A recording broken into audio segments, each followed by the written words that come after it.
The visual inspection is really a pulse check on the upstream process of formulation, filling, lyophilization, capping, and including the raw material coming into our site.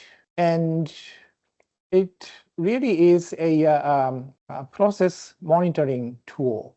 Detectability has visibility, and you need to have repeatability.